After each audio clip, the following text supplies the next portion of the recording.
1.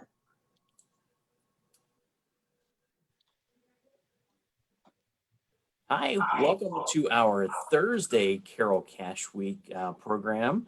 Today we're going to be featuring virtual credit. We're going to be featuring our virtual credit cafe where you will stop in and learn all about your credit report, how it works, what can affect it, how you can improve it. Our friends from HSP are here today to help us out.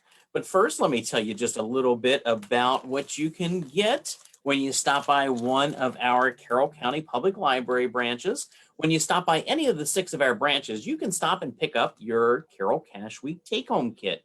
In there are all kinds of resources. Some are handouts from today's program, and each week, or each day this week, we have been featuring different programs, and all the handouts are going to be in that take-home kit. It is quite a wealth of resources in one little spot there. So that means you can stop in one of our branches, put your mask on, run in, grab the pack, and already have it.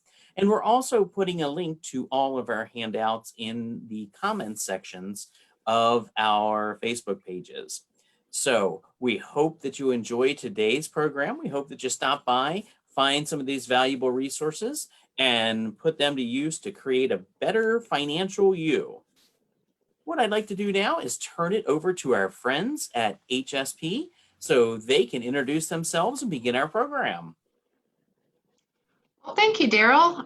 So my name is Jen, and with me is Rachel. And as Daryl mentioned, we both work for human services programs, which we just sort of shortened to HSP because it's much easier to say. We're going to be speaking about credit today, and I'll be presenting first, and then we'll talk a little bit about why credit's important. And then Rachel's going to be doing a little bit of showing you through how to read a credit report, how to pull your credit report, so you'll have that information going forward. So our program is Virtual Credit Cafe. Before we get into this, I just want to tell you a little bit about what HSP is and who we are. We are Carroll County, Maryland's community action agency. What we do is we help a lot of low to moderate income households in our community and just give them services and provide support for them. Our agency runs a number of shelters in our community, as well as housing programs to rehome our homeless population here in the county. We also have an economic mobility program, which is what financial services that Rachel and I work in, what we're all a part of. What the kinds of things that we do are we talk about, we provide classes and information such as this, so that you have a bit more understanding on financial topics. So we do offer webinars every month. So if you'd like to, please go check us out. I've included our website here. We do have additional webinars that you can join into. Everything is free. We also do a little bit of one-on-one coaching. So if you've got very specific financial questions, we'd be happy to talk to you about any concerns that you might have. In financial coaching, some of the things that we do, we help people develop a budget or maintain a budget. We will also work to help people save towards things that they need or want, like an emergency savings fund, or retirement or what have you. We also assist people with pulling their credit reports and understanding why credit's important, kind of working towards raising their credit scores.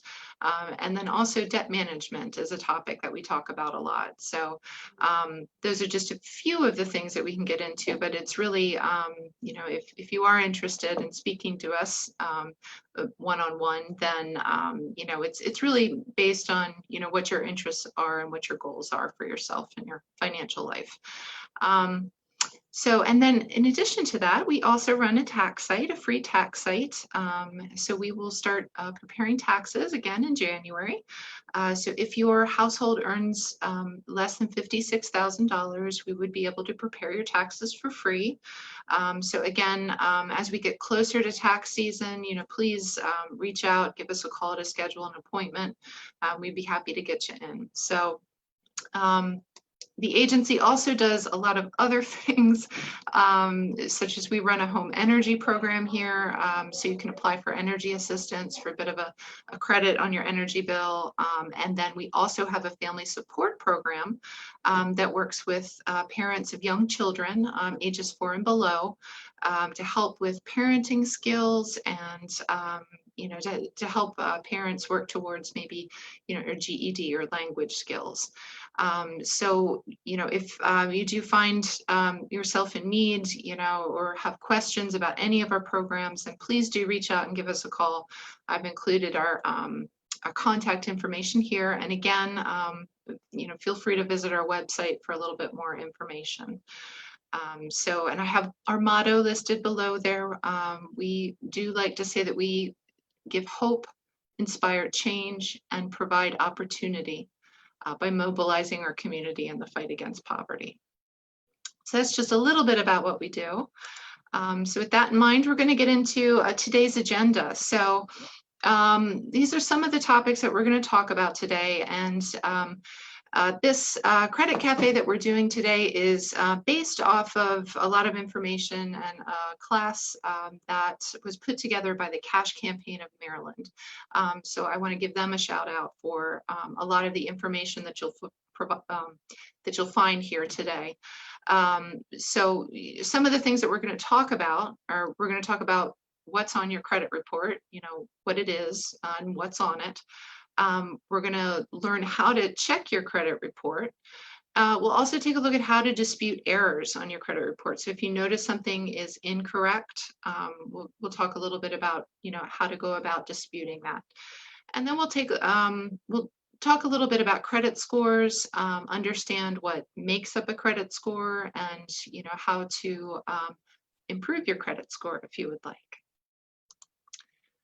Okay, so just to get us going, I would talk a little bit about definitions first. So what is credit? Credit is very specifically, it's, anytime we use credit, anytime we borrow money and to purchase a good or a service. And, in general, we are borrowing money from a credit grantor, or we also use the term lender, whom we do agree to pay back the specific amount we spent, plus there's usually some kind of finance charge, or interest rates and everything.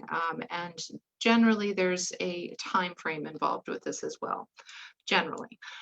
So this definition comes from Experian. Experian is one of our 3 major credit reporting bureaus, and we will talk a little bit about credit reporting bureaus in a sec. So why is credit important? Why are we talking about it today? Well, we need it for to purchase things, essentially. This is what we do with credit. And one of the things that we might consider purchasing with credit is a home. So we need credit. Specifically, we may need good credit, in order to purchase for a larger purchase like a home. We also use it for automobiles, so to purchase autos, especially new cars. We also use it when we are applying for student loans, so we can further our education and maybe launch into a different career or something like that. And then also more common these days are a lot of employers are pulling credit reports and background checks, especially if you're working in the financial industry. Having a good credit history is actually really important. So these are just some of the things that we use it for. So maintaining good credit, today really does affect a lot of aspects of our life. So it's important to understand, how to use it as best you can. Okay, so some key terms that I wanted to go over today come from the Consumer Financial Protection Bureau, and they've put together a number of key terms. So if you'd like to go check them out, the Consumer Financial Protection Bureau, or CFPB, has a lot of information about credit in general, developing good credit, pooling your credit reports. Do go check them out. They're meant to help us as consumers, navigate, all of this. Um, so um, there's a few things that I wanted to just touch on briefly. I wanted to talk about the credit invisible and the credit unscorable. So for folks that don't have a lot of credit history, these are people that are considered credit invisible. Currently in this country, we have about 26 million Americans who are considered credit invisible. That equals out to about maybe 1 in 10 adults. So you can see why this could potentially be a problem for some folks, is that it does limit them in the type of credit that they're able to get, as are the credit unscorable. So we've got maybe 19 million consumers that have what are considered unscorable credit files.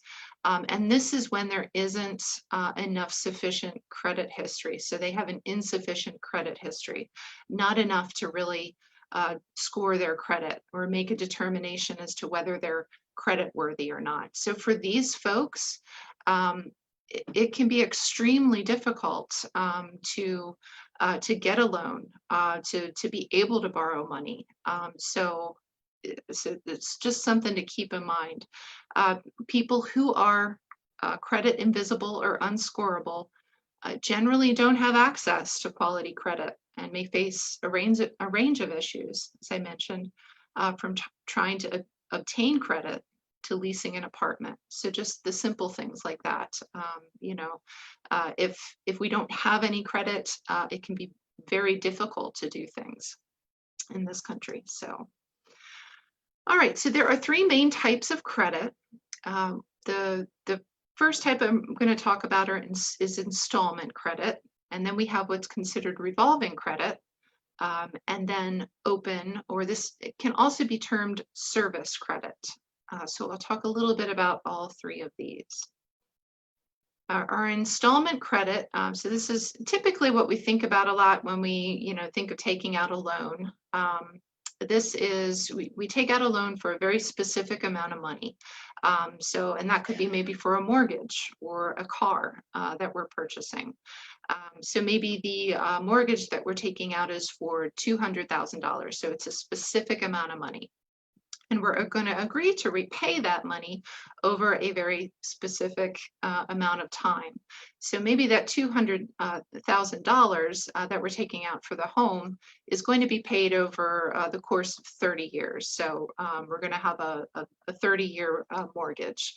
And then also associated with this, the cost of borrowing that money is that we're going to have an interest rate attached to the bridge. So they're going to charge us interest on the total amount that we're taking out.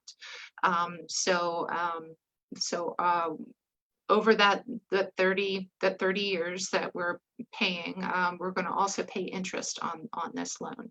So that's an example of installment credit. Same thing, that would work the same way if you were taking out money for a car.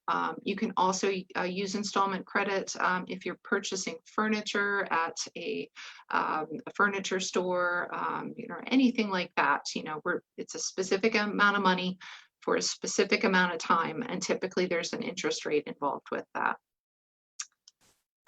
Okay, and then revolving credit is our next type of credit.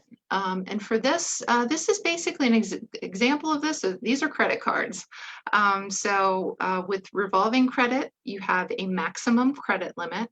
So if you open up a credit card, maybe the initial amount that they give you is a $1,000 limit for that card. That is your limit. That's what you're able to charge on the card. So say you make some purchases a month that totaled maybe $100. If you didn't pay that balance in full, that amount would revolve from one month to the next until it was paid. So you always have the same credit limit.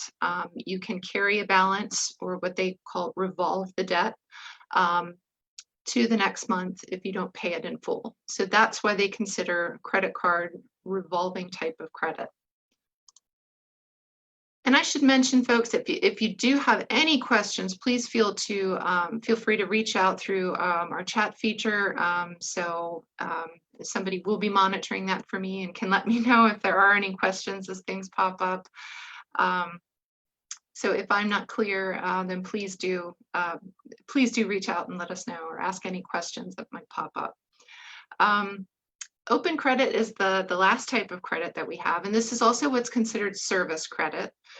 Service credit is a type of open credit, and basically it's you have a credit arrangement with somebody. So say this could be your electric company, that you are going to pay for a particular service, and you're going to be paying each month. So typically, not all of these, specifically with service credit or some types of open credit, these generally you won't find them being reported in your credit history unless you're delinquent. The other aspect of this type of credit is that every month they're going to expect payment in full for whatever service or item that you've purchased. Another example of this type of credit is a charge card. Charge cards aren't typically around too much anymore, but examples of these used to be Diners Club, things like that. But the idea is that you pay in full, so you don't revolve the debt from one month to the next. You do pay in full, or you are expected to pay in full every month. If you do not pay in full every month, then there may be things like pretty hefty late fees, or things such as that. So again, we're paying in full each month with open credit. So how is our credit usage tracked then? There's generally a way that that our credit is managed and tracked for lenders, so that if we wanted to open an account with a lender would then reach out to a credit bureau who will track our credit usage through a credit report. So a credit report is basically, it's just a statement that has information about our credit activity. So it includes a current credit situation, such as our loan payment history, and the status of the accounts that we have. So a credit report is going to tell a lender whether we pay on time, whether we've been late sometimes, what type of credit accounts that we have. So anytime we do apply for a loan, the lender that we're applying through is going to request a copy of our credit report so that they can make a determination as to whether they want to lend to us. So a few more key terms. The credit reporting company then, these are basically known as credit bureaus, or consumer reporting agencies, and they are companies that simply compile, and they could sell a copy of our credit report to somebody who requests it. So if we, again, apply for a loan through a lender, that lender is going to reach out to a credit reporting company or a credit bureau and ask for a copy of our credit report. And then that type of action is called an inquiry.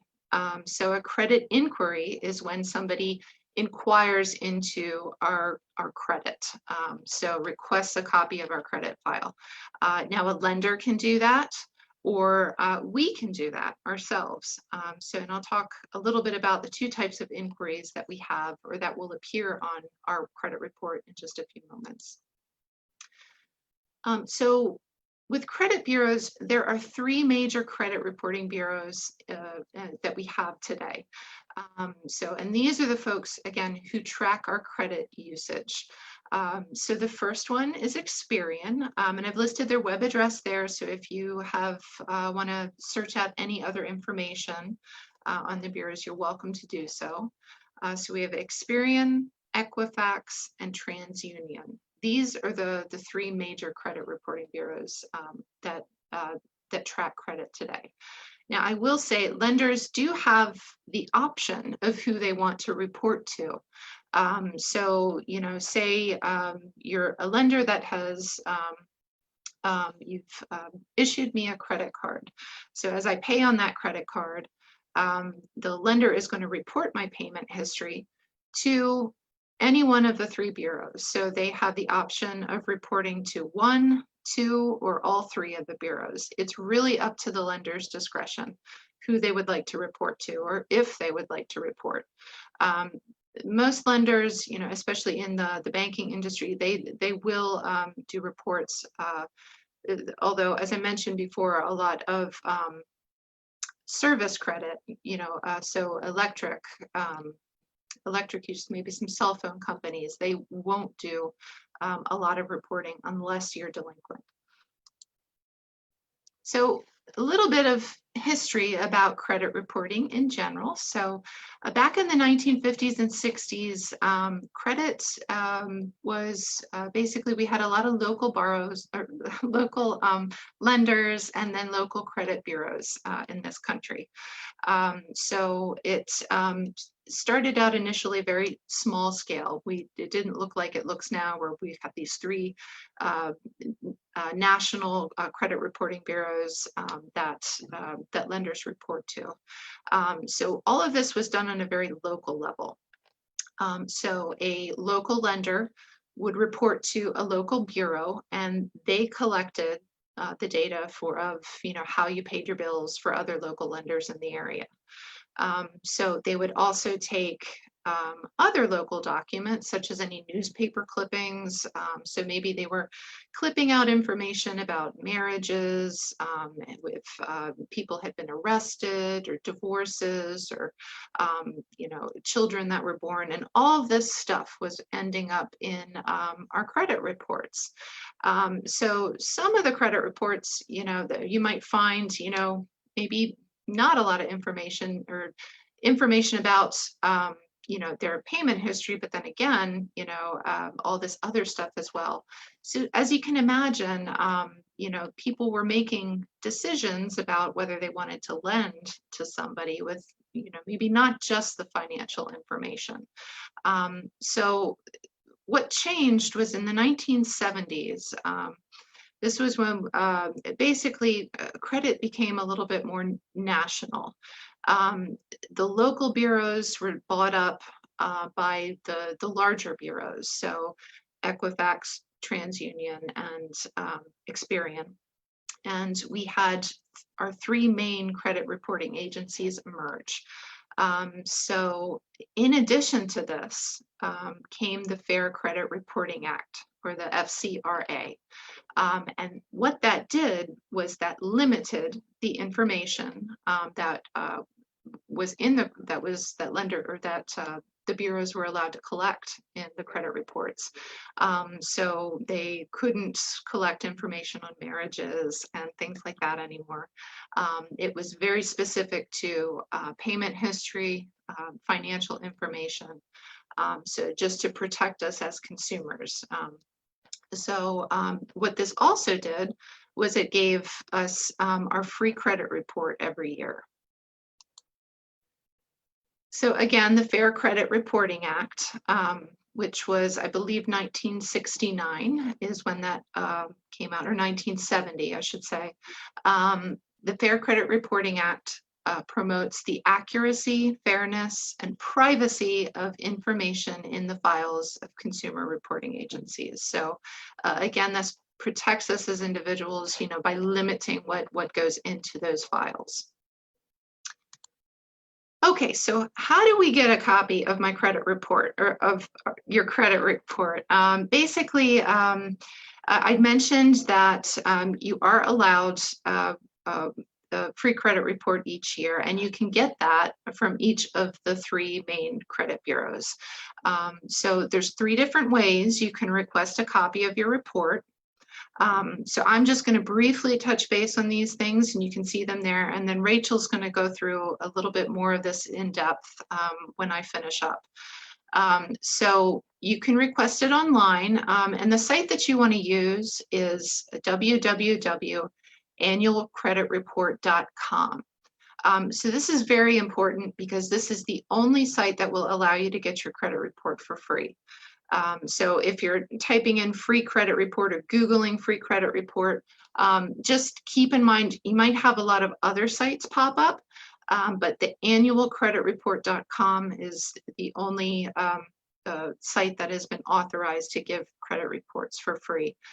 So do jot that down if you did want to pull it up online. And Rachel's going to show you how to access that a little later, as I mentioned. If you didn't want to do it online, you can also reach out over the phone, and the phone number is right there to request a copy of the credit report, or you could do it through mail. And there is a form that you can download to request a copy of your credit report through the mail, and that's the annual credit report request form. I believe Rachel has an example of that for us. Great. So she can kind of show you what's on that as well later. And this is the address that you would send it to. And that address is listed on the form as well.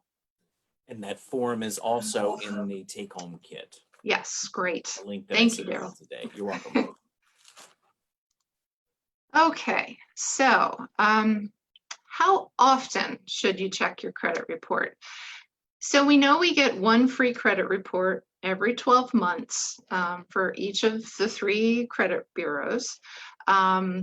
You have the option of checking them all at once if you'd like, or you have the option of maybe doing one report every 4 months or so that you're able to check it a little bit more consistently for free throughout the year. It's basically recommended if you haven't done it for a while and just wondering, well, I know I should probably do this, but it's most important, or it's recommended that you check your credit report before you purchase, make any major purchases such as a home or a car. If you're trying to rent an apartment and you're applying for a lease through the landlord, it's a good idea to check your credit report.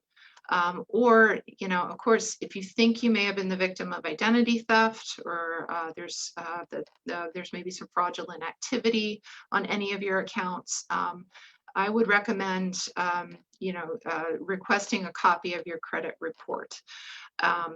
So, this is especially important, again, before any major purchase, because your credit report is something that your lender is going to pull. And so if there's something on there that's negatively affecting your report, your lender's going to see that, and you may potentially be denied the loan. So, it's a good idea just to, kind of have an understanding of what they're going to be seeing. And then if there are any issues, it'll give you the opportunity to correct those issues before your lender sees that. So the type of information that we're going to see on our credit report, and again, I don't have a picture of this in the PowerPoint right now, but Rachel will show you in a little bit, what these are going to look like. She does have examples of all 3 reports for us to show us. So this the type of information that we're going to find there. We're going to see our personal information on that report. That's really going to be one of the first things that we see. So this would be, our personal information would include our name.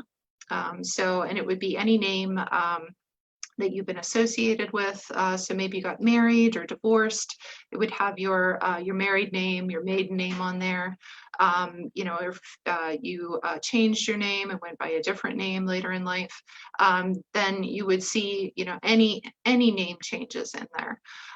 You would also find things like your address. So you might see, you know, history of your address history, your phone numbers that have been associated with your accounts, and then you may notice, you know, any co-owners of accounts. You know, so that type of information would be on your credit report. The next thing typically you're going to see are, you know, is just a listing of your account information. And this is what lenders call this trade lines. So history of your trade lines is going to be on your credit report. So the type of account information you might find there is going to be the name of the lender that you had, or maybe it was a credit card that you had.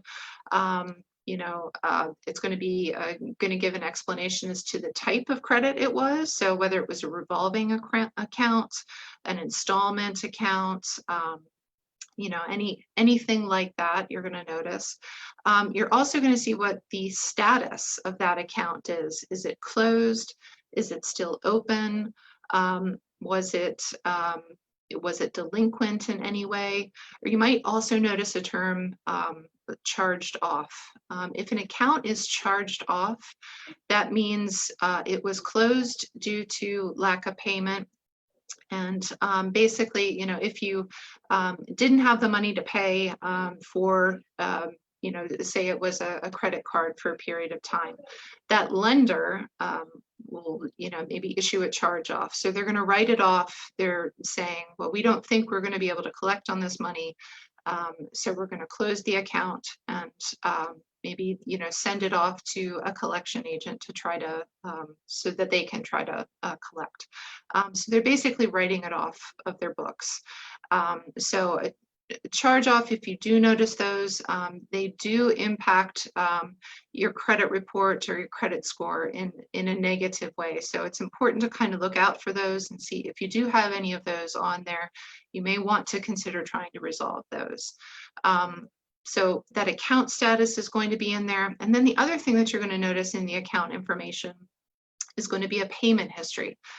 So it should state when the account was opened, as to whether it's still open, whether it's been closed, and then each and every month it's going to report on your payment history. So pay attention to that as well, because some lenders, you know, may have gotten, you know, some of those payments incorrect. In most cases, they should be on target, but just pay attention to any errors as far as that goes.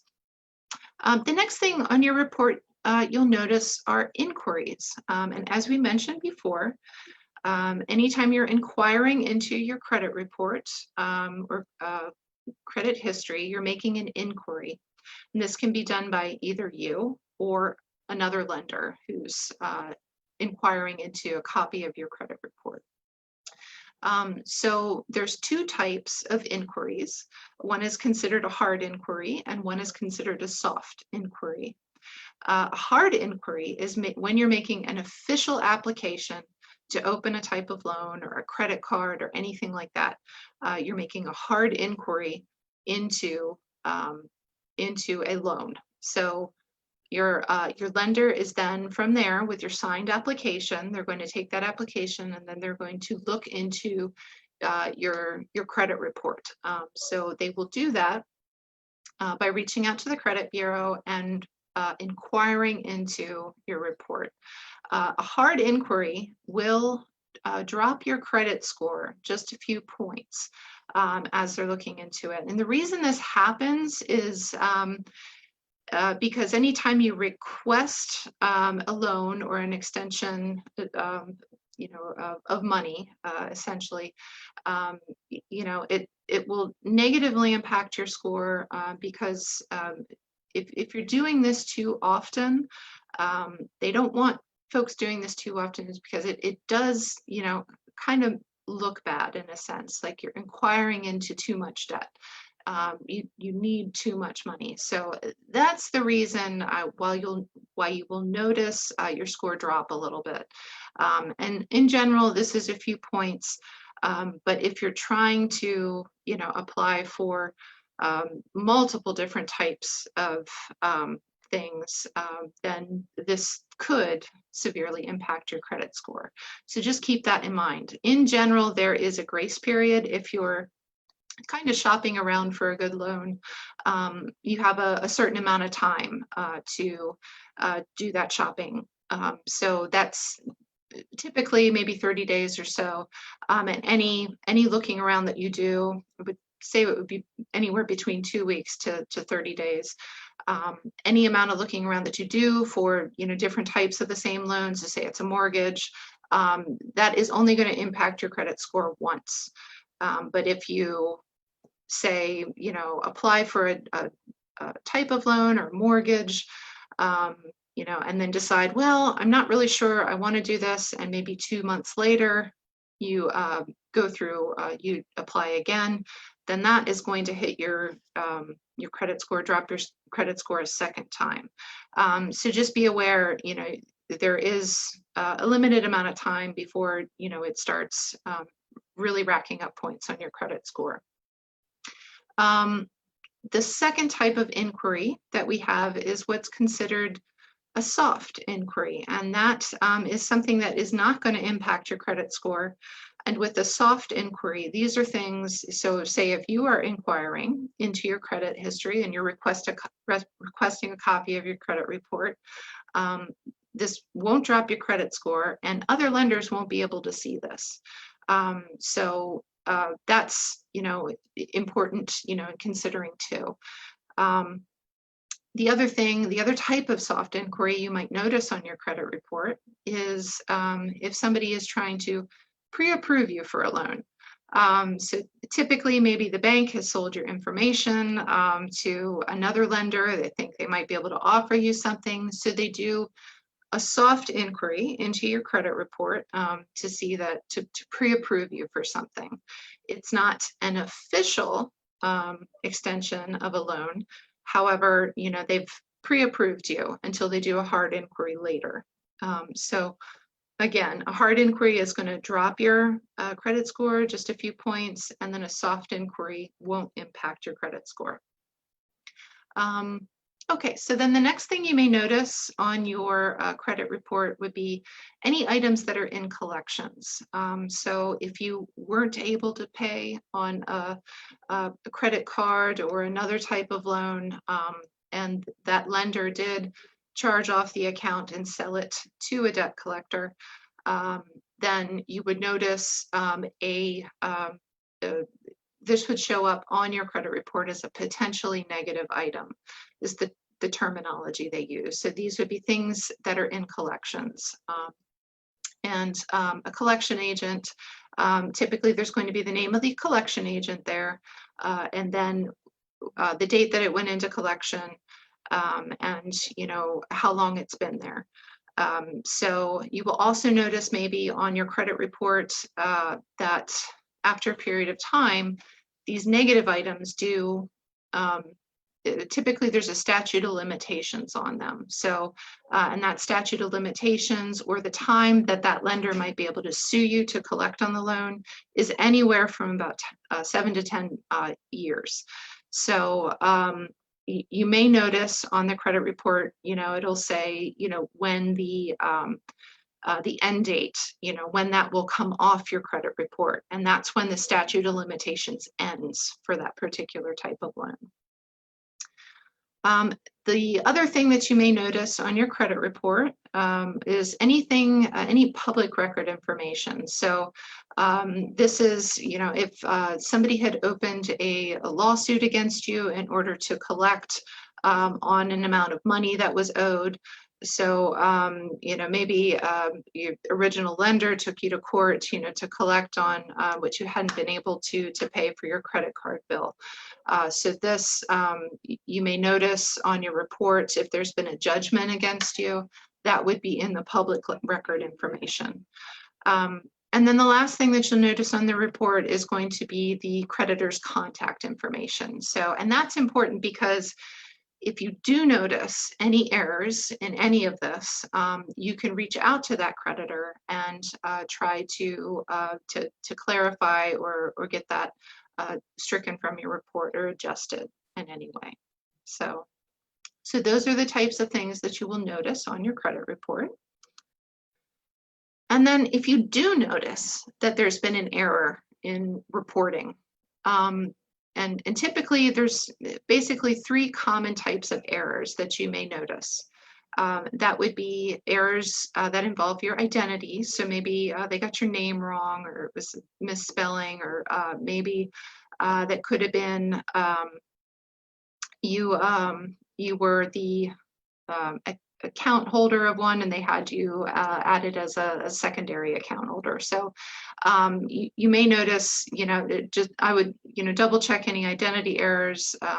Again, they could have gotten an address wrong or a phone number that really wasn't meant to be there. So those are types of identity errors.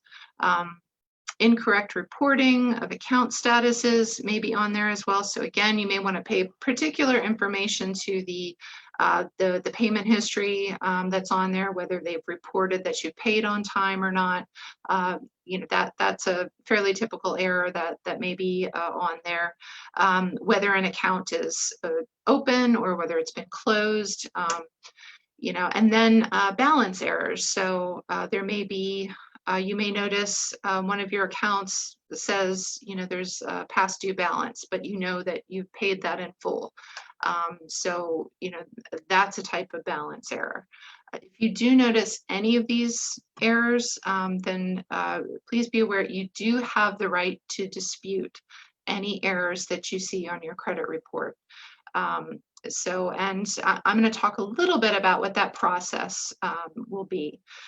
So typically there's a couple ways that you can do it. I'm going to talk about one way, and then Rachel's going to walk through another example.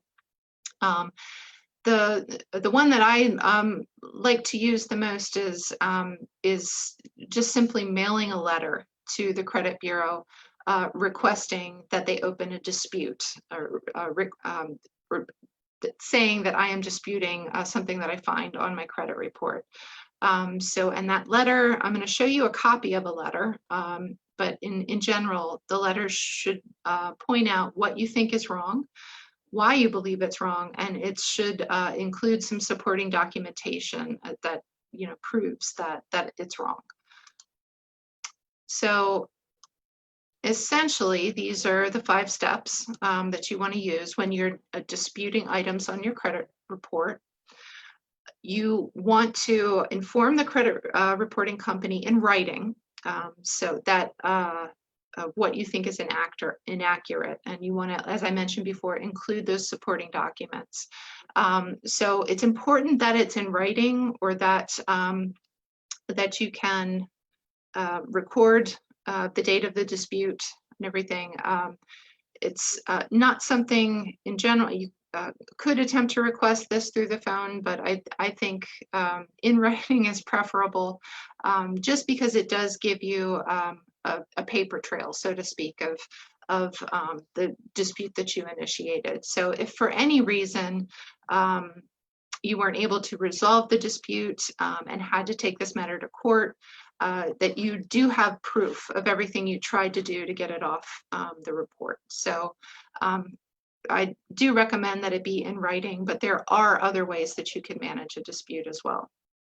So in your letter, you want to clearly identify which item that you're disputing, state the facts, explain why you're disputing the information, and also include the request that that item be removed or corrected. And then you're going to also include a copy of the actual credit report along with your letter. And the reason this is important is because you want to circle or highlight exactly what it is on that report you're disputing. That way there's no question about which item it is. So when they get the letter, they'll be able to clearly see or clearly identify the item that it is that you're disputing. The other important thing is when you do send your letter off, you want to try to send that by certified mail with the return receipt requested. And this is important to have that return receipt because you do know that the letter, when they get the letter, a copy of the letter, you will get a receipt that that letter was received. So you have proof that the letter that you sent was in fact received by the credit bureau or the lender.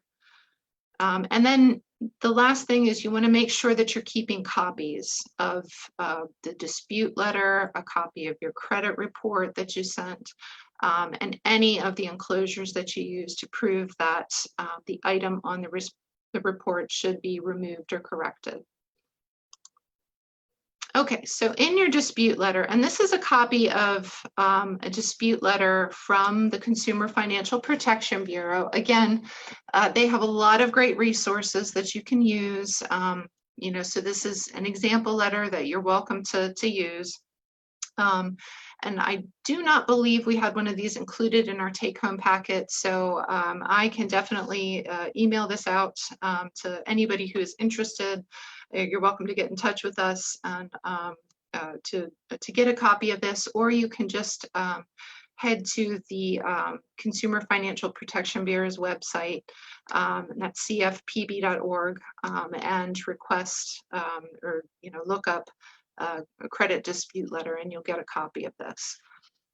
So you want to make sure in this letter that you are including your personal information. So this is sort of the introduction to the letter in this snapshot here. What I did is I took the entire letter and I broke it down into 3 slides. So there's an additional part of the letter that you'll see following this. So this isn't everything, but it's just the start.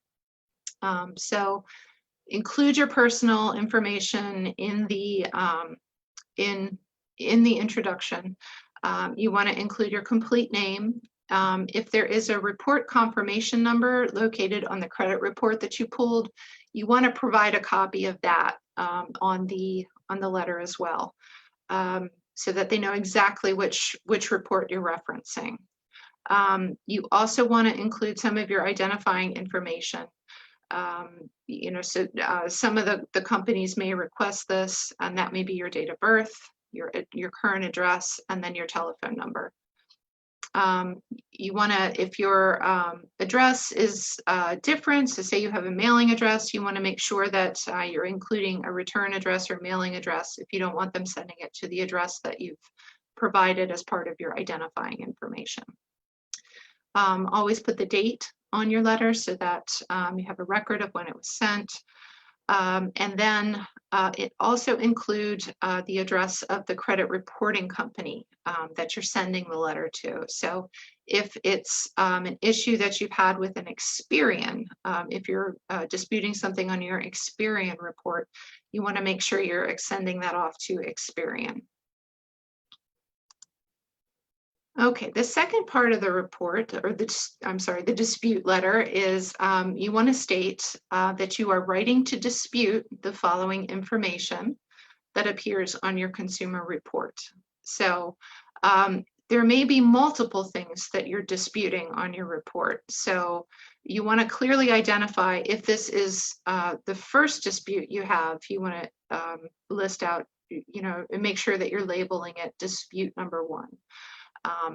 So the type of information that you want to include so they can identify the item that you're disputing is if there's an account number or any other information to identify the particular account that you're disputing. You want to include the source of the dispute information. So this would be the company name or the bank that provides that information to the reporting company. The type of information disputed. So if it's public record, if it's an unknown credit account or something like that, include what type it is, and then include the dates associated with the item being disputed. So whatever, if there's a different date or anything that appears on the report, you want to put that there. And then you want to explain why it is you're disputing that particular item. So, you know, you want to insert really clear details about why you think the information is inaccurate. You can choose any one of the choices below. They give you the option um, of using any one of these. These might be, you know, some common uh, things that have been disputed in the past. And then just kind of, you know, give a little bit more detail, start here, and then I would provide a little bit more detail about the issue that you're having. And then if there are additional items that you're disputing, you can list them down in that dispute number 2, and then list them out exactly as you did with the first one. And then the last item here on the report, it says that you're attaching a copy of your report with the accounts in question circled or highlighted. So make sure that they know that you are including a copy of your credit report along with the letter. So that's just one example of a dispute letter. There are other, you know, types of dispute letters that you can use, but if you're struggling to get started with that, this is a great example of one of these. So for disputes, or, you know, if there are things that you notice on your credit report when you get them, if there's errors, you're not exactly sure, you know, especially if there's an account that you don't even recognize on there, that may alert you to the fact, well, you know, maybe someone has gotten your information, or there's been an attempt at fraud on your report. So there's a couple things that you can do with this. Should definitely contact the lender, you know, to let them know, and the credit bureau, so they can they can do a few things. They can do one of two things. The first thing that they would do is issue a fraud alert. So if it looks like there's been potential fraud, there will be a fraud alert put onto your credit report, so that if any creditor were to get in there, they know that they need to verify your identity before they attempt to open any type of new account. That's something that would give you some protection, so that nobody would, you know, it would make it much harder for anybody to open an account in your name. The other thing that you could do is security freeze. So a security freeze prevents any new creditors from accessing your credit file, and basically anyone else from opening an account in your name until that freeze is lifted. So it literally freezes your credit report. Nobody would be able to access that. This is something that became particularly prevalent, especially after the Equifax was breached.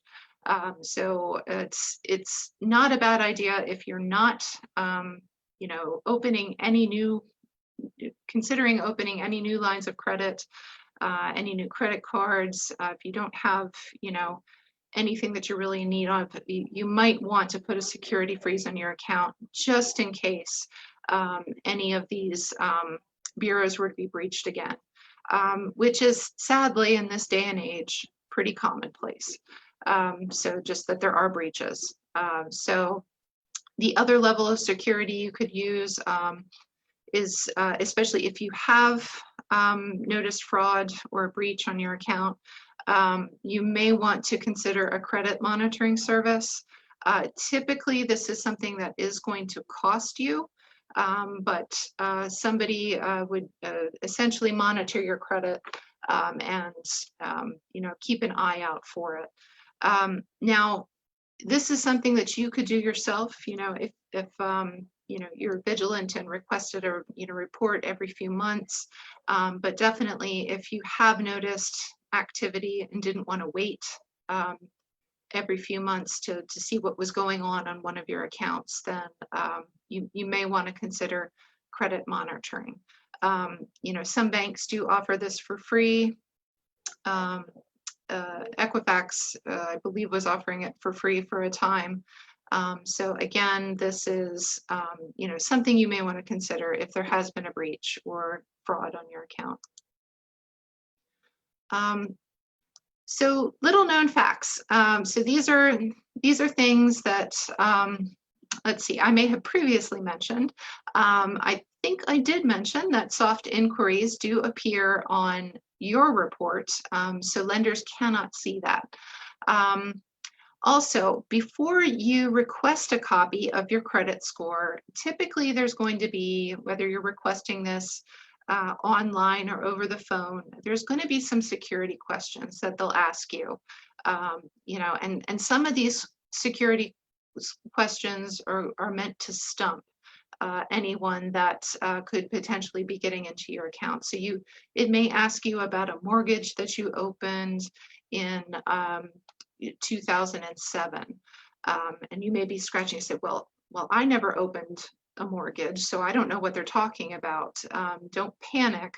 It doesn't necessarily mean that somebody has attempted to open a mortgage in your name. It just means that if that doesn't apply, they want you to answer that it doesn't apply. They're just trying to stump anyone who may be attempting to get into your account who isn't you. And then the other thing is, if you do have a dispute, if you do send out a dispute letter and you've actively requested a dispute, you will not be able to access a copy of your credit report while that dispute is being ongoing. A dispute could last anywhere from 30 to 60 days. So just keep in mind that if you do have a dispute that's out there, you won't be able to get a copy of your credit report until that dispute's been resolved. Okay, so credit scores. We're going to switch gears and talk about credit scores for a little bit. So the thing that you will not notice on your credit report is your credit score. Nowhere on that credit report will it have your credit score. Unfortunately, these are two very separate things. The credit score really came into prevalence in the 1980s.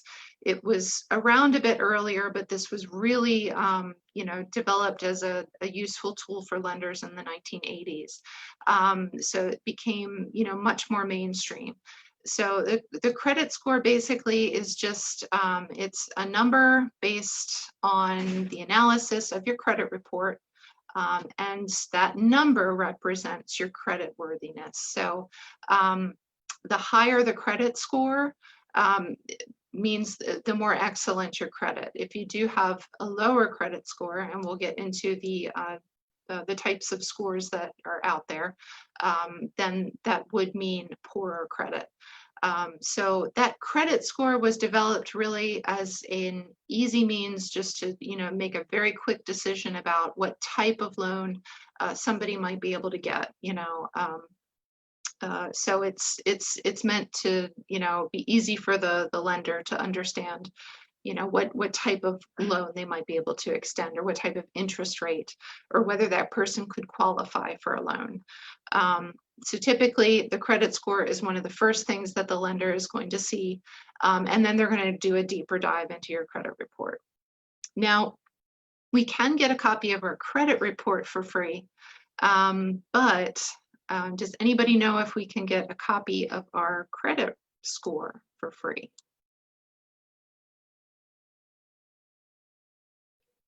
All right, well, I don't see anything in chat, so actually, no, we can't get our credit score for free, unfortunately. That was not included in the Fair Credit Reporting Act. So we can get the credit report for free, but our credit score does not necessarily come free. You will notice when you go to annualcreditreport.com to request your report that they'll ask you whether you want to purchase your credit score so that you can see that. I always just click through and bypass that.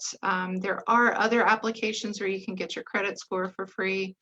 A lot of people do use Credit Karma. It's it's an all right means to, to check out and see what your credit score is around.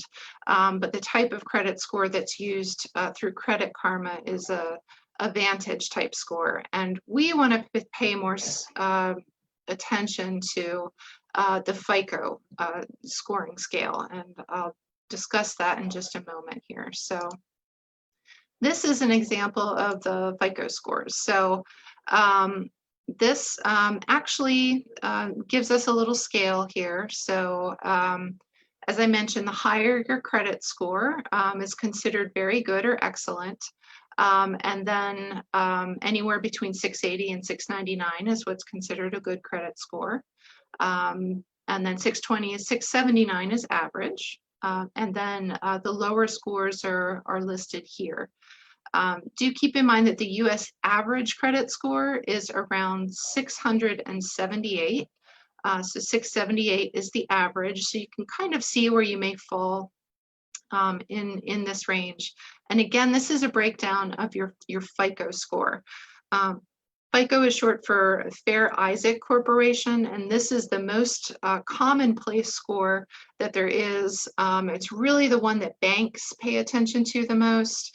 So if you're applying for a mortgage or a car loan, that lender is definitely going to pull your FICO score to see what that is. So unfortunately, FICO is not a free score that you can get. So if you are preparing to apply for a loan, a major purchase, it might be worthwhile just to purchase a copy of the score. And I believe they're around $10 or so to pull. So, I wouldn't do it all the time, but if you are considering a major purchase, it might be a good thing to look into and see where it is you fall, because this will definitely affect your interest rate that you'll be able to get. So just to illustrate the cost of credit scores, if you do have a really excellent credit score, this is going to, cost you much less in interest over time. So you're gonna pay a lot less for something if you have a higher interest credit score and are able to get a lower interest rate. So please keep in mind that on this graph, this is a little bit dated, this information, so these are not current interest rates, and interest rates really do vary, but for mortgages, it's less right now for these. So if you have what's considered excellent credit, again, your interest rate is going to be much lower than somebody who does have poorer credit. So an example here is, say we're taking out, we're applying for a mortgage, a 30-year mortgage at $200,000. So the interest that we pay, if we have excellent credit, we're at that highest tier, we're able to get the lowest interest rate possible, then the cost and interest that we're paying on that mortgage is, maybe just over $20,000. However, if we have poorer credit, we're paying on this $200,000 mortgage nearly or more than double, in the cost of a home. So again, your credit can really have an impact on the type of things that you're able to purchase. So it is important, especially before any major purchase, that you're doing what you can to get your credit score as high as possible. So how are these guys measured, these credit scores? So, and again, this is an indication of the FICO score. So this is how FICO is measuring their credit scores. 35% of that credit score is going to be based on your payment history. So, and this is your payment history over time. Anytime you pay something on an account and it's in good standing, that's going to be a positive impact on your credit report, on your credit score, and that's going to be there forever. So that's the good news. The next 30% of that is going to be the current amount the current amount owed. So the more debt that you have in your credit report is going to impact your credit score. So it is good to keep your utilization rates low on your credit cards, and just, maybe not have too much debt, because that will really take, the next biggest chunk out of your credit score, or the total amounts owed. And then the next 15% is going to be the length of credit history. So they're looking at, how long have we had, a credit history. Someone who has had, 10 years of really good credit is going to have a much higher score than somebody who's, maybe only just had a year, is just starting out. So, keep in mind, length of history, does have an impact as well, as does new types of credit. So new credit is considered anything within the last year or so. This is weighed a little heavier on your credit report. So any accounts, if you've managed to pay your bills on time, every month for the last year, that's going to affect your credit score in a positive way, because those new accounts are weighed a little heavier than anything that might have appeared in the past. So it's good to make sure, especially, if you're working on that mortgage, that that all of your payments for the last year have been on time. And then the last 10% is the types of credit used. So they're looking at, how many accounts do you have open? What kind of variation in those accounts are there? Are there installment loans on there? Are there, revolving accounts? So they're looking at the various types of credit used. All right, so there's really, there's a ton of different credit scores out there. As I mentioned, FICO is probably the most important one, and this is what people pay the most attention to. Vantage is another type of score, and other agencies have, kind of use a Vantage type score, but there's really just, a ton of different credit scores out there. So it's worthwhile to check in with your lender to see, what type of score are they looking at. Again, most of them do look at that FICO score, but it's definitely worth a conversation, just, or look to, keep them all up and in good health. All right, so a little true or false. And feel free to participate or use the chat feature if you'd like to take a guess at this. Some of this we may have covered, and some of this may be a bit new, just based on some of the information. Let's take a guess. What do you think about that first item there? Credit scores are all the same.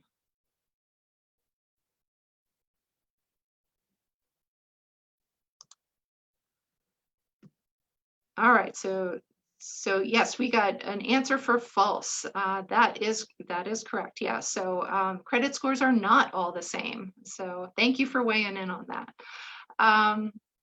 What about that second item? If you check your own credit report, it will affect your credit score. Now, I did cover this a little earlier, so what do you think? I got a response for false. That is correct. Yeah, so when you check into your own credit report, that is what's considered a soft inquiry, and that will not impact your credit score. What about the third item? You only need to check one credit report. Got another response of false. Yes, thank you, Daryl. That is false. So you need to check all of your credit reports, because there could be lenders do have the option of who they report to. So remember, you might not get your full credit history, from just one report. So it's important to make sure that you're checking all three reports. What do we think about the next one? Individuals with higher incomes have higher credit scores. Any weigh in on this? Individuals with higher incomes have higher credit scores. All right, yeah, false. More money does not equal higher credit scores. That's absolutely correct.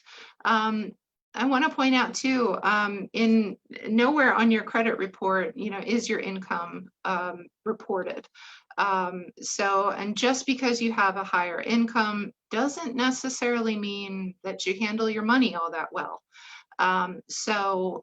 Somebody with a very high income might, go up and still rack up a lot of debt and, maybe not pay their bills. So a higher income does not necessarily mean that you're going to have a higher credit score.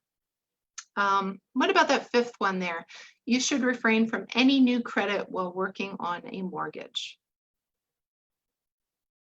Yes, this is true. Okay, so this is, definitely something you want to pay attention to if you are considering opening, or working towards a new mortgage. You want to make sure that you're not applying for new lines of credit, because, again, when you make that hard inquiry into an account, it's going to drop your credit score a little bit. And then, what's also going to happen is that your mortgage lender is also going to see that, oh, well, they're reaching out and they're, looking for, more new debt. So that would affect your debt to income ratio, all that stuff. So you definitely want to, make sure that you're refraining from opening any new kind of credit while you're working towards getting yourself in shape to apply for a mortgage. Okay, so thank you for weighing in on those. We'll move ahead then. This is really the last thing I wanted to discuss today. And that's just, how do we build good credit? What are ways to build credit in general? So especially if you're just getting started out, or if you're repairing your credit that's been a little damaged, or if maybe you've had to apply for bankruptcy in the past and your credit history has been wiped, so you're at a blank slate. So there are a couple things that you can do. One of the first steps that you could do is to reach out and get a secured credit card. Essentially, what a secured credit card is you may not necessarily, especially if you have new credit, or if you have poorer credit, a bank may not necessarily be willing to just give you a credit card. So they might not, have an interest in opening, a revolving account with you if they're not sure you're going to be able to pay on that, on that loan.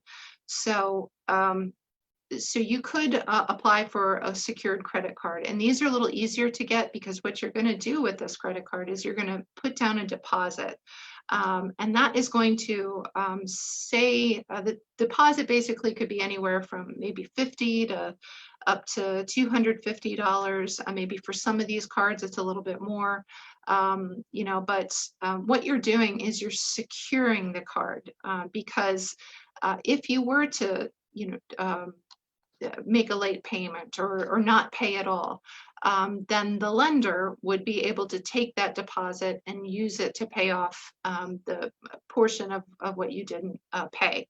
So in that sense, that card is secure, for the lender to use. So these are much easier to get. If you're just starting out, you may not necessarily have access towards, other types of cards. So you definitely want to make sure that if you are starting out, that you're applying for maybe something like this. It's a little easier to get. And then we have other types of things, that may be easier to get for somebody just starting out, trying to work on this, would be an installment loan, as far as maybe you're purchasing a piece of furniture or something. You could open up an installment loan with a store. Store specific cards or store specific loans are a little easier to get. So that being said, beyond those things, really the most important thing to do, or to pay your bills on time. So really, pay on time, pay on time, pay on time. It's just that important. So with that in mind, I am going to, Rachel's got to pop off here in just a sec. So I want to throw it over to her for a sec. So I'm going to stop sharing. And then if we do have questions to follow up, I can answer those. So Rachel, did you want to pop in and share what you have real quick? Yeah, let me share my screen. Alrighty. So I'm going to kind of give a rundown on each of the 3 credit reports and what they look like. But before I did that, I wanted to take you to the annualcreditreport.com, if it's going to work.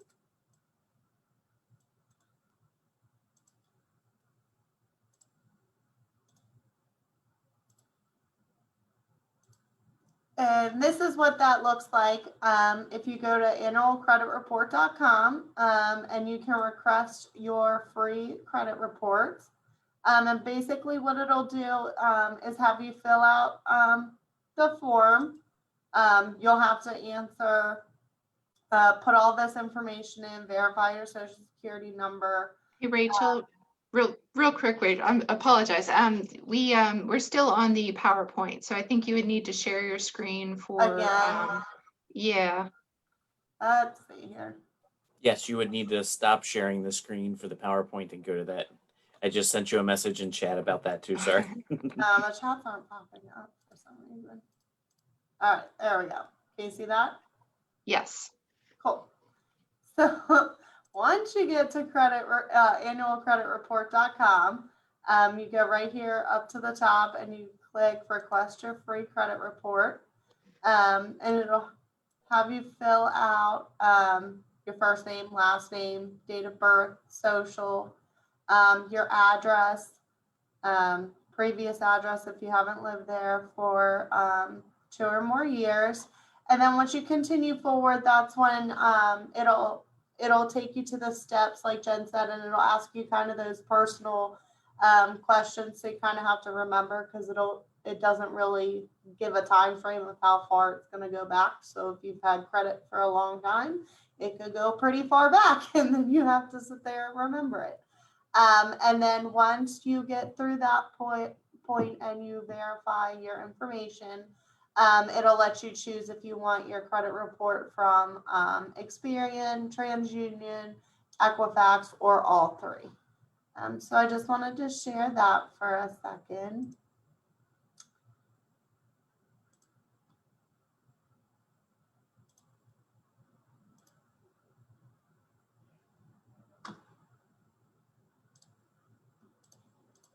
And then this is what the paper copy looks like. If you didn't want to request it online, or you can't answer the security questions, you can always send in this form. Same thing, you just write all your information in, and down here at the bottom, it'll have you pick if you want one, or just if you want all 3 of them. And then you would mail that into them. So here's an Experian credit report. The top of it gives you kind of the rundown of what you're going to look at right here on the top. Gives their customer service phone number, their address, and if you need to upload any documents. Just like all the reports, it's going to show you your personal information, current and former names, current and former addresses, social security number, date of birth, and any other personal information associated with your credit. Then the first part that it comes to is the negative items. Shows any accounts that are currently negative. It shows the account name, number, date opened, balance, and the creditor's contact information. It also shows the account history, where you can see the status of where it was at certain points in time, like when it started to be delinquent or when payments started to be missed, for like the last few years, as it shows right here.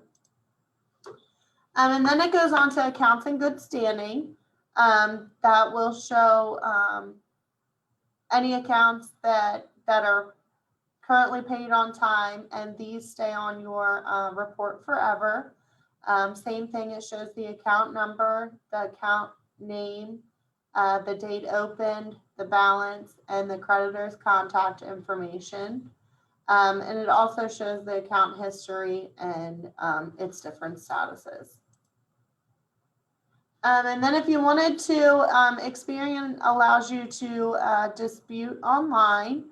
And I attached the link if you're interested in doing that. And as you can see where I circled in red, each of the accounts that are able to be disputed online will have this little yellow button next to them. And you'll be able to just click that, and that initiates an online dispute if you're looking at it online. And then also you can mail in the dispute letter and do it that way. So then looking at a TransUnion credit report, as you can see, this one looks a little different. They all don't look the same, but they have the same type of information on them. So right here at number 1, that's going to be the inquiry information.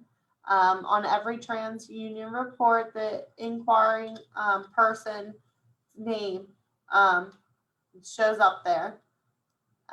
Then it'll show your demographics, so your name, current address, current employer, social security number, date of birth, telephone number, and then there show a special message if there's any ID mismatch or any risk of fraud. It'll alert you right here. And then when you go on, it'll give you the model profile. Fortunately, this is an optional feature, but they have that on there. For the credit summary, it shows a snapshot of your credit report. And then it'll go down and show public record information, anything that's on here. I broke down so any civil judgments, and I showed you how long they'll stay on there for. Obviously, it varies by state. Unpaid tax liens, bankruptcies, that would all show up right here. And then it'll show your collections.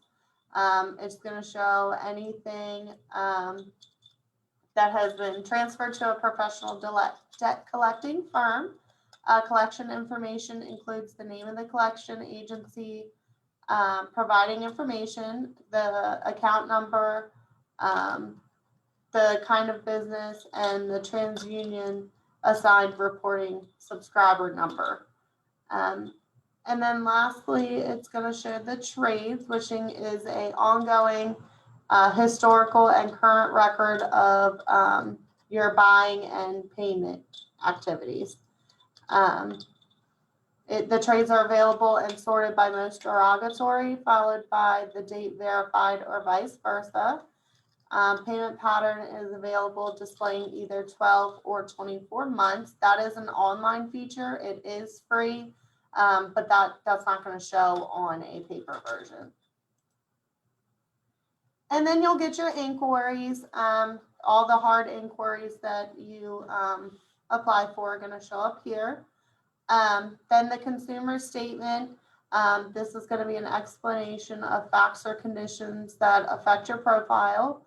And then it's going to show you who it's serviced by. So obviously this is TransUnion, so that's who it's serviced by. It's got the phone number and the address for them. So then lastly, we're going to look at the Equifax credit report.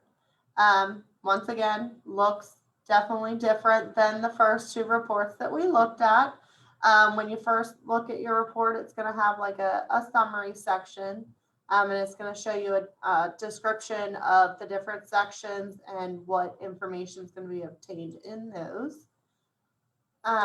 So the credit summary is the breakdown of the types of credit you have. It shows the balances and the payments. And this one also provides you with a graph of debt to available credit information. Then it'll show your account age, shows how long you've had credit, shows your oldest account to your most recent account, inquiries, how many and who pulled them, potentially negative information, so that would be your public records, negative accounts, and collections. And then if you have a mortgage, that would show up there.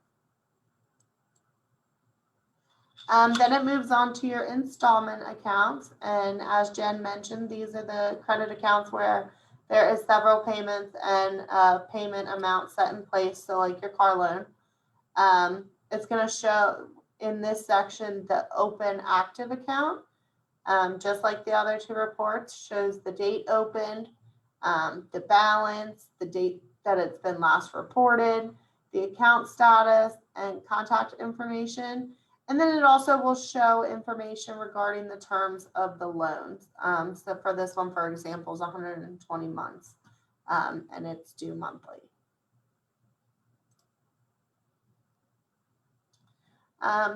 So then this next one is installment accounts. Again, it's showing your closed accounts, same information, date opened, balance, date closed, the status of the account, any charge off information, and then the contact information as well. And then it'll move on to your revolving account. The revolving accounts, like Jen said, is the charge accounts that have a credit limit and require a minimum payment each month. So these are like your credit cards. If you have any open accounts after this section, it would show, right above this section would show your open accounts. And then it would come down and show you your closed accounts. And just like before, it shows the date open, the credit limit, the account balance, the account status, the last time it's been reported, and the contact information. And then it goes down to your inquiries. A request for your credit history inquiry remains on your credit for 2 years. Just like Jen said, hard inquiries do impact your credit. Soft inquiries do not. It shows the name of the company that inquired the information, the date that they inquired it, and their contact information.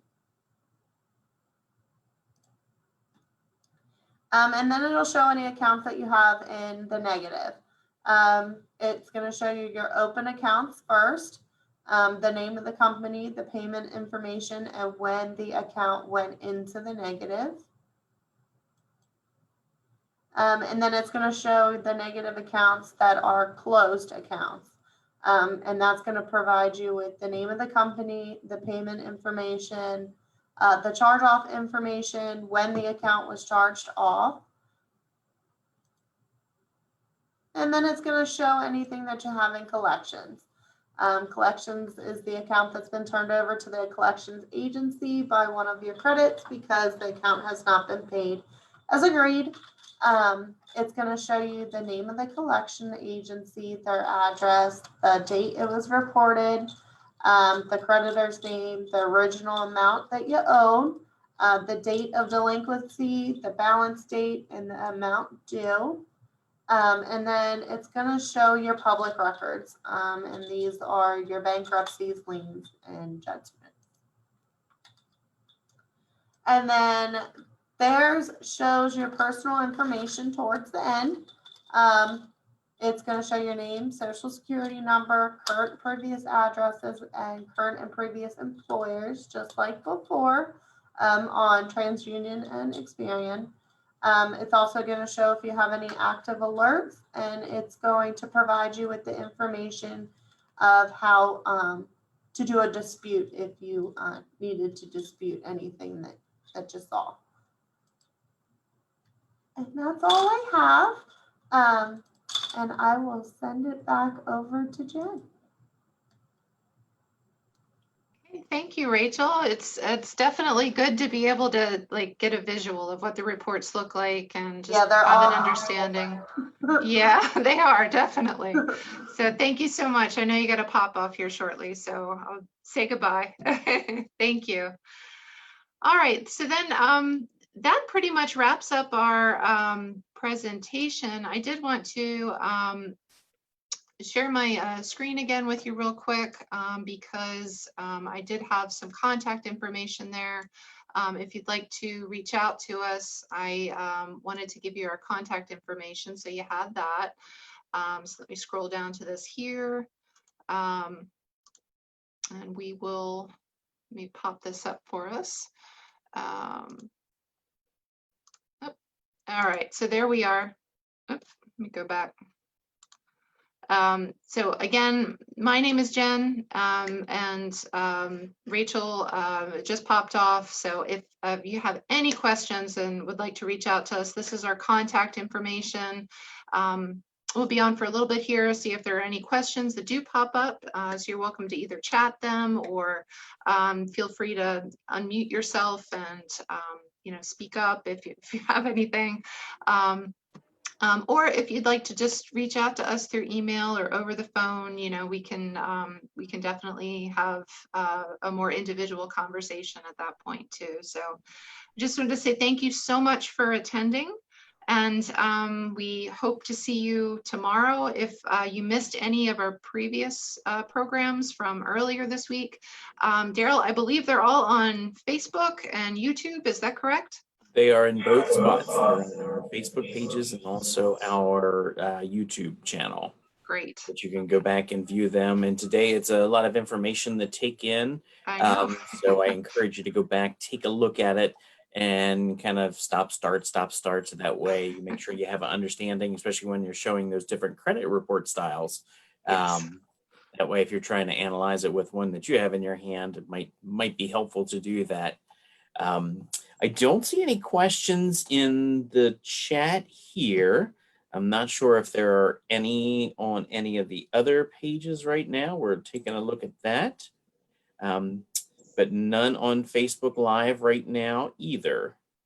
So I would encourage everybody to reach out to both Jen and Rachel with your specific credit questions, because a lot of times when you're dealing with personal private information like this, maybe a large group setting, a broadcast setting isn't the best place to ask your specific question to your specific scenario. So I encourage you to reach out to these great resources within our community and utilize them. And then, like I had said also, if you didn't join us for the beginning of the program, you can stop by any of our Carroll County Public Library branches. All 6 of them now have Carroll Cash Week take-home kits. And included in there was the credit report that we talked about that you can fill out by hand and mail in if you'd like. Remember just to take a mask with you when you go into the branch, put your mask on, you can run in, grab the kit, and we are open for limited services right now. You can actually go in and browse some of our materials too. Okay, well. You have not seen any other questions come in. I'm not either. So, so again, thanks again.